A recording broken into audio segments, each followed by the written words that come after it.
Assalamualaikum warahmatullahi wabarakatuh. Waalaikumsalam warahmatullahi wabarakatuh. Materi hari ini masih bersama saya ya, mohon maaf. Minggu depan baru bersama saya.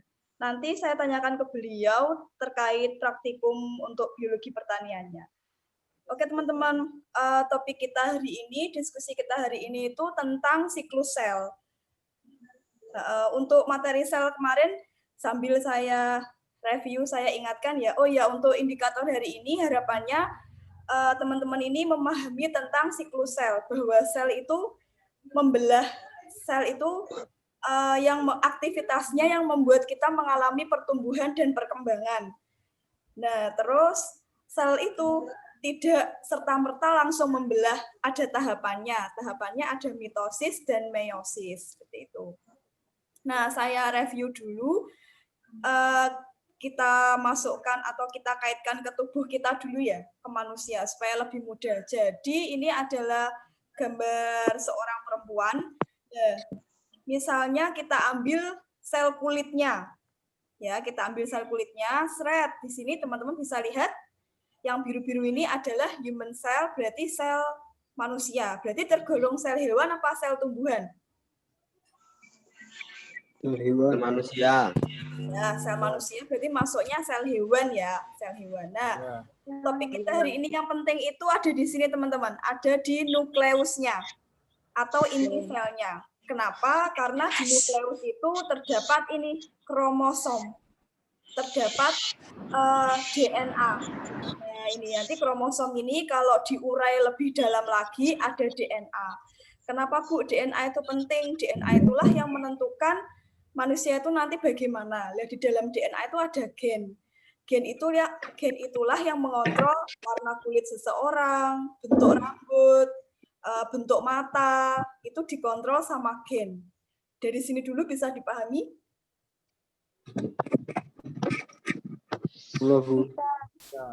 Saya ulangi lagi. Misalnya ini ada perempuan, ada diambillah selnya sedikit, ya selnya ini diambil. Nah, teman-teman fokus di sini, di nukleus atau di inti selnya. Kan di dalamnya ada kromosom, ya kan? Nah, di dalam kromosom itu ada yang namanya DNA. Di dalam DNA ini ada gen. Nah, gen itulah yang mengatur warna kulit, ekspresi warna kulit, misalnya bentuk mata, terus warna rambutnya itu diatur sama gen. Dari sini dulu paham? Paham. Oke, lah DNA itu dikatakan sebagai materi genetik ya. DNA ini dikatakan sebagai materi genetik. Kalau kita itu DNA. Kalau bakteri itu ada yang DNA, ada yang RNA. Kalau virus bagaimana Bu? Kalau virus itu salah satu DNA atau RNA saja. Misalnya saja yang sekarang lagi menerpa kita, apa itu COVID ya. Kalau COVID itu materi genetiknya RNA. Ya. Paham ya? Terus hanya lanjutkan. Nah, ini baru masuk di sel tumbuhan. Fokusnya di sini juga. Ini kan sel tumbuhan. Sel tumbuhan teman-teman bisa lihat. Nah, fokusnya di sini. Lah, misalnya kalau teman-teman mengecambahkan kacang hijau, terus berkecambah, terus tumbuh, terus nanti berbunga, terus berbuah. Berarti kan si dari benih itu mengalami pertumbuhan dan perkembangan. Nah, kan tidak serta-merta langsung besar toh. Nah, itu semua karena aktivitas dari sel. Selnya membelah. Kayak kita waktu bayi bobotnya misalnya 5 kilo ya. 5 kilo atau 2 kilo. Terus kan sekarang ketika dewasa kan udah bertambah. Nah, itu kita mengalami pertumbuhan. Siapa yang menyebabkan itu? Aktivitas dari sel-sel kita. Terus kita kan juga mengalami perkembangan. Beda ya pertumbuhan dan perkembangan. Kalau tumbuh itu kita jadi besar, selnya jadi besar, volumenya jadi besar, ukurannya jadi besar. Tapi kalau perkembangan itu selnya jadi dewasa. Misalnya dulu belum menstruasi, sekarang menstruasi kayak gitu. Ya, misalnya kalau pada manusia. Pada tumbuhan gimana, Bu? Dulu belum berbunga, sekarang berbunga. Itu berarti tumbuhan mengalami perkembangan. Bisa dipahami? Ya. Bisa. Oke, saya lanjutkan ya. Nah, sel itu dia ketika membelah ada siklusnya teman-teman, nggak langsung, jadi nggak ujuk-ujuk. Beda kalau bakteri ya, kalau kita lihat di animasi sabun cuci tangan itu kan dari satu malah jadi banyak. Nah itu kalau bakteri tidak mengalami siklus sel, karena bakteri DNA-nya itu tidak dilindungi sama membran inti. Dia kan prokariotik. Kalau tumbuhan, manusia, hewan, jamur, itu dia mengalami siklus sel ini, teman-teman. Dari yang namanya G1, G itu growth 1, pertumbuhan 1, terus habis itu S itu sintetik, terus habis itu G2, dan M itu mitotik. Tidak perlu bingung dulu, kita pahami secara umum dulu. Kalau G1 tuh selnya ngapain, Bu? Selnya tumbuh besar, organelnya disalin. Organelnya itu apa, Bu? Masih ingat organel sel itu ya kayak gini, kayak mitokondria, kloroplas, apa ini namanya, masih ingat? Badan Golgi, RE, vakuola itu disalin, diperbanyak karena mau dibagi ke dua anakan. Nah, itu terjadi pada waktu kapan? Ini G1. Sudah. Terus berikutnya, sel itu ketika sudah masuk G1, dia akan masuk ke S sintetik. Ngapain, Bu, di S itu? Nah, ini DNA-nya tadi itu mengganda atau menduplikasi. Bisa dipahami? Nah, habis dari S, dia masuk ke siklus G2. G2 apa, Bu, yang bisa ditandai? Di sini fase ditandai dengan semakin besarnya ukuran sel itu, gitu. Nah, terus barulah masuk ke mitotik. Di dalam mitotik itu ada profase, metafase, anafase, telofase, dan sitokinesis. Kalau sitokinesis itu pembelahan sitoplasma. Jadi dibagi jadi dua nanti ya. Oke, kita interfase itu adalah kalau kita lihat tadi, interfase itu ini gabungan dari G1, S, dan G2, tahap persiapan. Gitu ya. Jadi sebenarnya dalam ketika sel itu mau membelah kan harus melakukan persiapan. Dibagi dulu ya. Dipersiapkan dulu apa-apa yang mau dibagikan. Kayak kita kalau mau berpergian kan harus disiapkan apa yang dibawa. Sama sel juga ketika mau membelah, mau memperbanyak diri ibaratnya, mau nambah jumlahnya, itu ada tahapannya. Yang namanya persiapan dulu kan, itu interfase. Dan nanti setelah itu baru masuk ke mitotik ini. Oke, lanjut. Nanti bisa teman-teman pahami, bisa dibaca. Nah, pembelahan sel, kita masuk pembelahan sel, ada dua ya teman-teman. Ada yang pembelahan mitosis sama meiosis. Ada mitosis sama meiosis. Kalau mitosis itu terjadi di semua organ vegetatif tumbuhan, di akar, di batang, di daun, itu namanya pembelahan mitosis. Kalau pembelahan meiosis itu tujuannya untuk menghasilkan gamet, tujuannya untuk menghasilkan serbuk sari, untuk menghasilkan putik, itu dilakukanlah pembelahan meiosis. Nah, pokoknya misalnya kalau akarnya itu dipotong, misalnya akarnya terpotong, dia akan tumbuh akar lagi kan. Misalnya daunnya ini kamu patahkan, nanti kan akan muncul daun lagi. Nah, itu karena pembelahan mitosis gitu. Jadi mitosis itu untuk pertumbuhannya. Sel ukurannya makin panjang akarnya, batangnya tumbuh ke atas, daunnya makin lebar, itu karena pembelahan mitosis. Nah, yang namanya pembelahan mitosis pasti butuh energi kan, disuplai sama mitokondria. Lah, apa itu? Ketika melakukan semuanya ini, sel butuh makan, butuh nutrisi, harus melakukan fotosintesis. Disinilah pentingnya ada matahari, ada air, ada CO2, ada zat hara lainnya, itu pentingnya ini untuk pertumbuhan. Begitu. Terus, nah lanjutnya, tadi tahapan pembelahan mitosis itu ada profase, metafase, anafase, telofase. Jadi yang membelah di sini apa sih, Bu? Sebenarnya sel. Sel yang tadi kita lihat di awal ini. Nah, ini selnya yang membelah. Jadi gambar animasi ini. Gini ya, ini selnya yang membelah. Kalau profase, teman-teman nanti bisa lihat. Nah, kalau profase itu dicirikan dengan ini, benang-benang kromatinnya memendek dan menebal, kromatin berpasangan membentuk kromosom, terus ada yang paling terkenal ini, ada sentriol, yang nanti menarik kromosom-kromosom ini di dua kutub bagian sini dan kutub bagian sini. Dua bagian. Karena kan nanti mau belah jadi dua. Nah, berikutnya setelah profase yaitu metafase. Kalau metafase itu yang paling mudah diamati. Karena semuanya kromosomnya berjejer di bidang ekuator kayak gini, rapih, tidak tersebar gitu. Terus berikutnya anafase. Nah, anafase itulah nanti kromosomnya akan tertarik ke tempat. Nah, ketika anafase inilah sebenarnya dari profase ya, itu mulai terjadi pencampuran sifat. Kayak kita ya, kita kan membawa sifat separuh ayah, separuh ibu.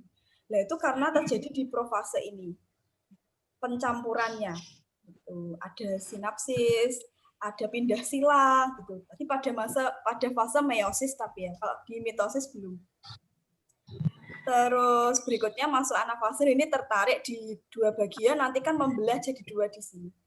Nah, ini yang telofase, nah terbentuklah dua sel anakan. Nah, ini kan yang kita pelajari di satu sel. Padahal yang namanya tumbuhan kan ada banyak sel kan dia.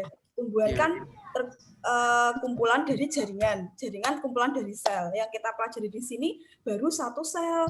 Sedangkan di tumbuhan kan ada banyak. Jadi kok bisa ya Bu tumbuhan itu makin besar, tumbuh terus, itu karena aktivitas dari sel-sel ini, sel-selnya. Gitu. Dan pembelahannya adalah pembelahan mitosis. Nanti kalau mau menghasilkan gamet, itu baru pembelahan meiosis. Jadi sini dulu dipahami?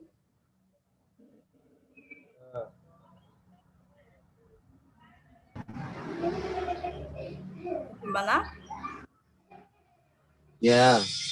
Jadi intinya kalau kita nanam, kalau kita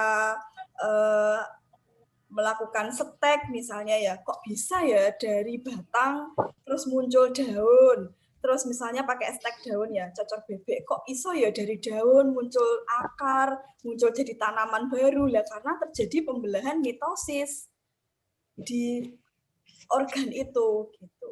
Nanti kalau udah mau muncul bunga, lah itu pembelahannya meiosis. Karena kan nanti ada gamet ya, ada gamet jantan, ada gamet betina. Gamet jantannya di dalam benang sari, serbuk sari, yang gamet betinanya di ovum, di putik. Tuh. Bisa dipahami? Bisa. Kayak misalnya kita luka, tangan kita luka, kan tertutup, sembuh. Lah itu karena pembelahan mitosis. Jadi mitosis itu terjadi pada seluruh tubuh kecuali untuk membentuk sel gamet. Misalnya kalau kita ya sperma dan ovum kalau manusia. Nah, kita sekarang masuk meiosis ya. Jadi seperti yang tadi saya sudah bilang, meiosis itu terjadi pada organ generatif. Bukan berarti di kelopak ini meiosis loh ya. Bukan. Kalau ini ya terjadinya mitosis. Maksudnya ini di sininya. Nah, adalah untuk menghasilkan gamet jantan sama gamet betinanya di organ reproduktifnya. Ini kalau di sini ya mitosis, ini juga mitosis gitu. Berikutnya. Nah, meiosis adalah bisa teman-teman baca di sini pembelahan yang menghasilkan sel anakan dengan jumlah kromosomnya separuh dari sel induk. Kalau kromosom induknya diploid, nanti sel gametnya haploid kayak kita ini. Nah, kalau meiosis itu pembelahannya dua kali, ada meiosis 1 sama meiosis 2. Dalamnya sama, ada profase, metafase, anafase, telofase sama, tahapannya sama. Cuma nanti yang beda adalah kromosomnya. Ada yang kromatid, ada yang kromosom 4 tetrat gitu. Teman-teman tidak perlu mendetail sampai di situ, pokoknya memahami bahwa bisa muncul bunga, terus habis itu di bunga nanti kok bisa menghasilkan buah, itu serbuk sari sama putih itu, ovum sama spermanya itu berawal dari pembelahan meiosis. Itu kalau dari organ batang, daun, akar bisa tumbuh itu karena pembelahan mitosis. Dan pembelahan mitosis di dalamnya ada apa? Ada siklus sel tadi. Ada G1, S, G2, dan mitotik. Mitotik di dalamnya ada apa? Ada profase, metafase, anafase, telofase. Nah, ini yang saya maksud tadi itu. Pada tumbuhan berbiji tertutup ya, Angiosperma ya, sering dikatakan dia mengalami pembelahan ganda. Pembelahan ganda kalau teman-teman dulu masih ingat, pokoknya langsung saja ya, tidak perlu mendetail juga, kan kita sebagai pengguna ilmunya ya. Kita lihat di sini fokusnya, bunga sebagai organ generatif ya, atau organ reproduktifnya pada tanaman. Kan ada di sini ada putik, di sini ada anter benang sari, terus terpisah jadi dua ya ini ya. Kita lihat yang stamen dulu, putiknya. Benang sarinya, di dalamnya ada serbuk sari di sini. Nah, serbuk sari di sini sering dikatakan dia mikrosporangium. Kalau yang ovum dikatakan megasporangium atau makrosporangium, sama aja lah. Pokoknya intinya ini yang jantan, ini yang betinanya gitu. Nah, nanti kita sering lihat ya penyerbukan jatuhnya serbuk sari di kepala putik. Masih ingat hafalan kita sejak SD sampai SMP sampai SMA ya, penyerbukan jatuhnya serbuk sari di kepala putik kayak gini. Pertanyaan saya, apakah cuma jatuh saja? Kira-kira masuk ke dalam sini enggak? Masuk. Masuk ya, enggak cuma ceblok tok. Ceblok tok, kalau cuma jatuh aja, kena angin kan enggak jadi buah, ya Pak enggak? Ya. Makanya pentingnya ketika kita menanam itu, kita juga menanam tanaman pendamping, menanam bunga-bunga yang menimbulkan apa ya, datangnya si penyerbuk, datangnya serangga-serangga. Misalnya bunga kemangi, itu kan juga menarik ya. Terus bunga yang warnanya bagus tapi baunya nggak enak. Sekarang sih lagi boomingnya marigold, tapi nek kita nyebutnya bunga telek-telekan ya, soalnya kan baunya nggak enak, warnanya menarik. Nah, ketika kita nanam pakcoy, terus juga nanam itu, nah nanti kan akan atau nanam buah misalnya ya, tomat misalnya, terus kita juga nanam bunga marigold tadi atau telek-telekan tadi, kan serangganya banyak yang datang. Nanti juga membantu penyerbukan si tomat tadi kan, kayak gitu. Nah, kita lanjut di sini. Nah, tadi itu mikrosporangiumnya itu dia kan dari kamu lihat di sini, dia bawa sperma. Nah, spermanya itu ada 3 teman-teman. Kamu lihat di sini ada sperma juga, ada sperma juga. Nah, yang satu ini nanti sebagai penunjuk jalan. Mau nyari ovum kan, penunjuk jalannya. Terus yang tengah ini nanti akan membuahi inti kandung lembaga sekunder atau IKLS. Nah, IKLS itu 2N diploid ya. Terus ini kan N. Nanti N ditambah 2N jadinya 3N kan. Lah, itu nanti jadi cadangan makanan. Jadi cadangan makanan ini. Lah, terus yang sperma ini nanti barulah yang membuahi ovum. Nah, nanti kan ovum sama sperma ketika melebur, ketika fertilisasi akan membentuk zigot. Nah, zigotnya ini teman-teman, embrio. Itulah kenapa di dalam biji itu ada embrio sama cadangan makanan, sama endospermae. Bisa dipahami? Itulah kenapa kalau kita nyebar biji kacang hijau, nyebar biji tomat, padahal belum bisa fotosintesis kan dia, belum bisa dapat makanan kan dia, kok bisa tumbuh? Nah, tenang, ada cadangan makanan, ada endosperm. Dari mana endosperm ini? Dari ini tadi. Sperma yang kedua membuahi inti kandung lembaga sekunder. Inti kandung lembaga sekunder dari mana? Dari sini. Dari apa itu? Perjalanan putiknya ini. Nah, ini. Bisa teman-teman lihat di sini, polar nukleus, inilah inti kandung lembaga sekunder, teman-teman. Dia ada 2 kan, dia diploid. Diploid ditambah 1 jadinya kan 3N, triploid. Nah, itulah yang disebut dengan endospermae atau cadangan makanan. Semuanya jadi satu di sini, jadi biji. Gitu. Bisa dipahami? Nanti biji kita letakkan di tanah, nanti akan tumbuh. Kenapa kok bisa tumbuh? Karena ada embrio. Nah, embrio dapat makan dari mana? Dari cadangan makanan. Kira-kira cadangan makanannya bisa habis nggak? Bisa.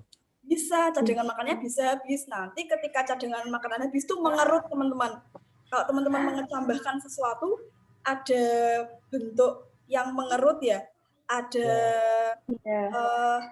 kepingannya mengerut. Nah, itulah cadangan makanannya, teman-teman. Kan habis. Nah, tapi ketika dia habis, digantikan sama daun kan, akhirnya udah bisa fotosintesis. 2 daun, 4 daun, itu kan udah bisa fotosintesis. Itulah kenapa kalau udah 2 daun atau 4 daun, kita kan biasanya pindah tanam gitu, ke polybag yang ukurannya mungkin lebih besar dari yang pot semai tadi.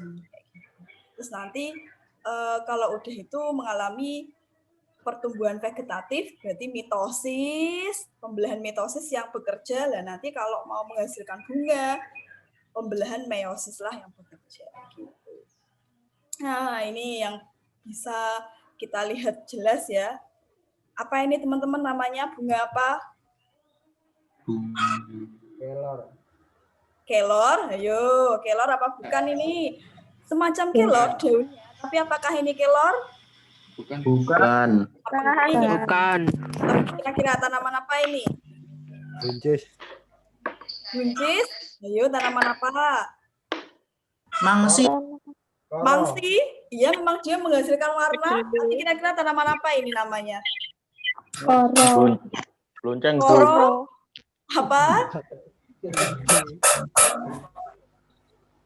Ayo, tanaman apa ini? Yang bisa jawab? Yang bisa jawab nanti saya kasih hadiah. Tanaman apa? Yang benar satu mahasiswa nanti saya kasih hadiah.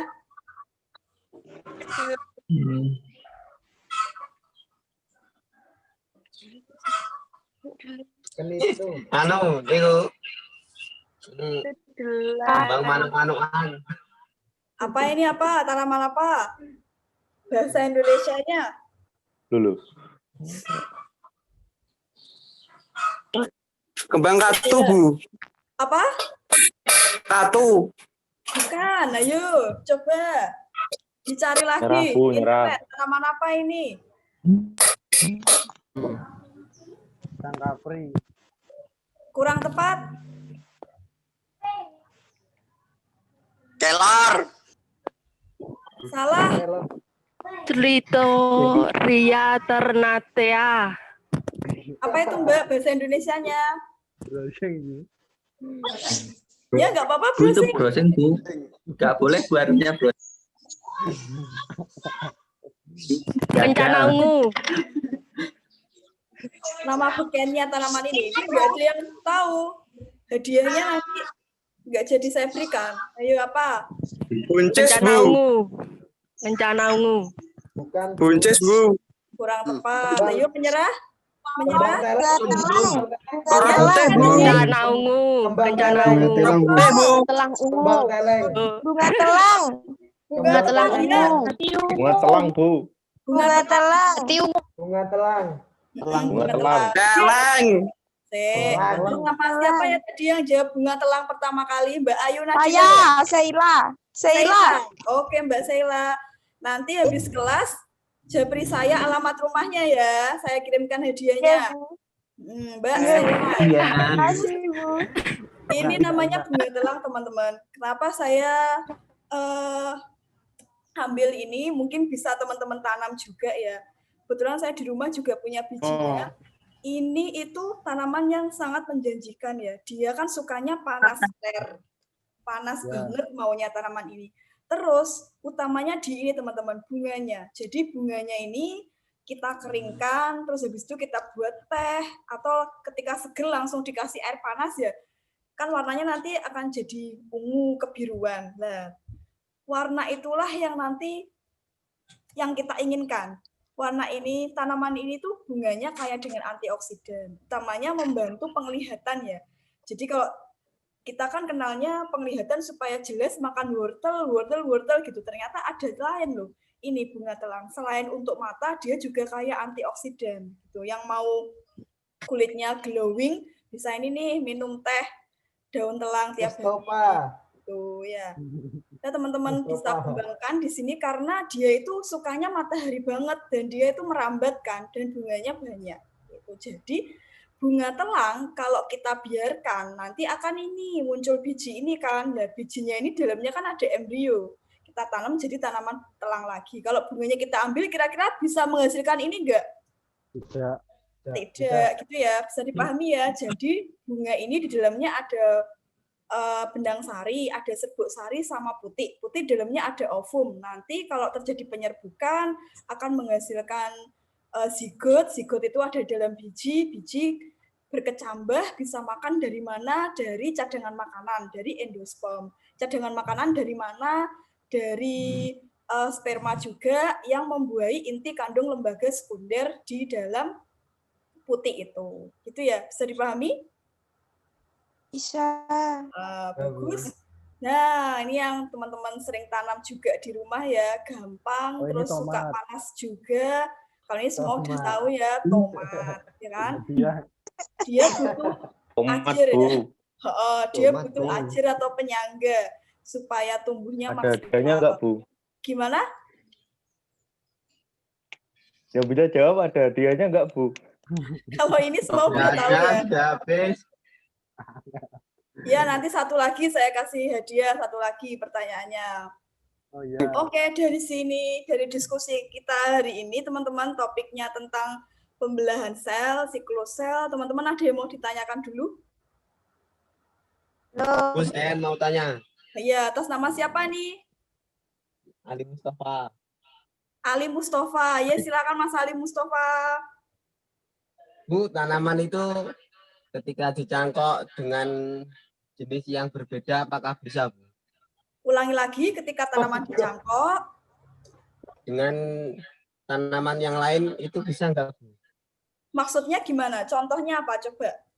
Maksudnya ya pohon pelem sama pohon rambutan. Disetek ta? Setek. Setek kuwi nyangkok sembarang. Setek. Okulasi. Ya, menempel atau okulasi ya maksudnya ya. Ayo, ada syaratnya loh melakukan itu. Mereka harus satu genus, teman-teman. Kalau beda genusnya, kira-kira gennya cocok nggak? Enggak. Ayo, nanti teman-teman. Tidak cocok. Ayo, pernah baca nggak? Atasnya tuh tanaman tomat, tapi bawahnya tuh tanaman kentang. Pernah baca nggak? Pernah nemuin artikel tanaman kayak gitu nggak? Karena mereka satu genus, teman-teman ya. Satu genus Lycopersicum. Nah, itu bisa diusahakan satu genus. Kalau beda banget tadi ya, mangga sama rambutan kan beda banget, teman-teman. Mangga nama ilmiahnya Mangifera indica. Kalau rambutan teman-teman bisa cek, kan beda banget. Kalau ditempel pun juga kira-kira bisa nggak ya? Kalau misalnya jeruk ya, seringnya jeruk ya teman-teman ya.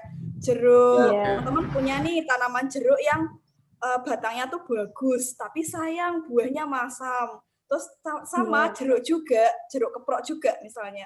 Itu tuh tanamannya batangnya kurang kuat, tapi rasanya manis. Terus kamu ambil mata tunasnya, kamu tempelkan di mata tunas yang batangnya kokoh tadi itu. Kamu ikat, nah itu bisa teman-teman. Nanti muncul tunas baru, muncul tanaman baru secara vegetatif ya, berarti dia bukan generatif ya. Itu nanti jadilah baru gitu, teman-teman. Jadi harus satu jenis gitu ya. Satu jenis, iya. Tapi kalau balik lagi secara biologis ya teman-teman ya, secara biologis kan gennya nggak sama teman-teman, ya Pak enggak? Tapi yang namanya ilmu pengetahuan selalu berkembang ya teman-teman. Ini yang mungkin karena keterbatasan saya belum bisa menjelaskan secara detail itu. Ke depan yang namanya ilmu pengetahuan kan selalu berkembang, akan terus nggak mandek gitu loh, mengalami perkembangan terus. Siapa tahu ada teknologi yang menggabungkan itu. Untuk sekarang yang saya pahami belum bisa teman-teman kalau beda spesies ya. Itu mungkin ke depan, pertanian ke depan kan ilmunya juga berkembang terus. Siapa tahu itu bisa. Gitu. Ada lagi yang mau kita diskusikan teman-teman?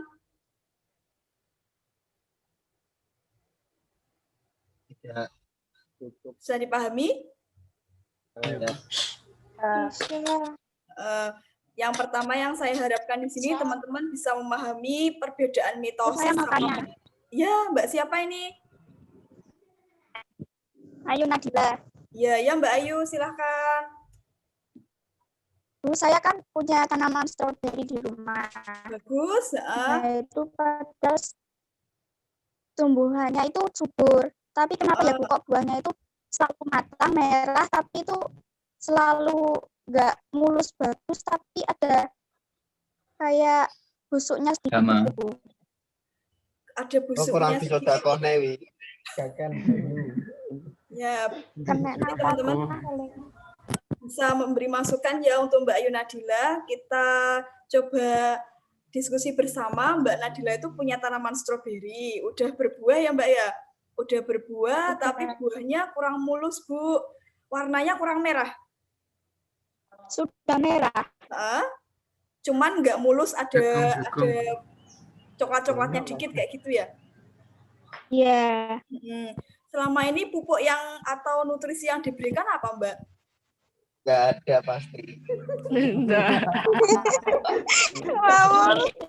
Banyu dan Yang namanya tanaman butuh mengandalkan nutrisi ya? nutrisi dari alam. Nutrisi mentok-mentoknya itu loh teman-teman, tiap hari kan ibu masak nasi ya, ketika nyuci kan ada air lerinya ya, ada air lerinya, itu kita bisa siram ke tanaman kita. Itu pupuk yang apa ya, paling sederhana yang bisa kita berikan ke tanaman gitu. Kalau mau ribet sedikit ya kita buat POC, pupuk organik cair ya. Dari nasi busuk, semua yang busuk-busuk itu, sampah-sampah organik yang busuk itu kita cacah-cacah, terus kita tampung satu wadah, kita kasih leri misalnya. Nanti jadi pupuk organik cair. Caranya untuk mengidentifikasi matang gimana, Bu? Muncul aroma-aroma manis ya. Nah, itu udah jadi biasanya. Kita kalau mau ribet dikit gitu. Kalau nggak mau ribet dikit ya itu teman-teman dikasih air leri itu. Ya, Bu. Ya Mbak Ayu ya, sama-sama diskusinya. Ada yang mau diskusikan lagi, teman-teman? Saya, Bu. Ya, siapa ini? Debbie. Ya Debbie. Bu, apa pengaruh micin pada tanaman, Bu? Ya, bagus ya. Di YouTube banyak ya. Yang buah kelengkeng misalnya kurang nggak berbuah terus dikasih dikasih micin gitu ya. Di YouTube banyak ya. Terus pakcoy daunnya supaya bagus dikasih micin pinggirnya gitu ya. Pernah nyoba, Mas? Pernah, Bu, saya. Siapa yang pernah nyoba? Gimana? Bagus nggak? Hasilnya bagus nggak di tanaman? Lumayan, Bu. Ya, balik lagi ya. Yang namanya tanaman kan butuh unsur hara kayak natrium, fosfor, misalnya karbon, dan sebagainya. Mungkin nutrisi-nutrisi itu ada atau terkandung di dalam bumbu masakan itu, penyedap masakan. Tapi ada kelemahannya, teman-teman. Dosisnya ya. Kita kan yang nggak tahu, nanti malah bisa menyebabkan tanamannya mati kering kalau kebanyakan. Gitu. Beberapa tanaman memang secara nggak sengaja saya beri itu berbuah misalnya, tambah bagus daunnya, tapi balik lagi dosis yang kita berikan harus dikit dulu ya, kalau terlalu banyak nanti kering, dia mati dia. Balik lagi kok bisa, kenapa Bu? Ya pemanasan juga bisa. Balik lagi kok bisa Bu, micin kandungan di dalamnya teman-teman, ingredientnya yang mungkin dibutuhkan sama tanaman kita. Kan aslinya tanaman itu kan butuhnya natrium, unsur-unsur hara mikro sama makro kan.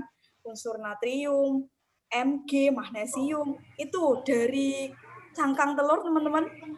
Kalau teman-teman pernah lihat cangkang telur kan mengandung kalsium ya, Ca itu diremet-remet sampai jadi bubuk misalnya, terus ditabur di situ. Kalau nggak mau ribet ya diremuk dikit dikasih di atasnya. Nanti kan kena air hujan, kena air, dia kan akan terurai misalnya, akan pecah sedikit-sedikit ya, itu diserap sama akar kalsiumnya. Biasanya kandungannya ya, kandungannya dalam penyedap itu yang dibutuhkan sama tanaman. Balik lagi, tanaman butuhnya ada unsur hara mikro sama makro.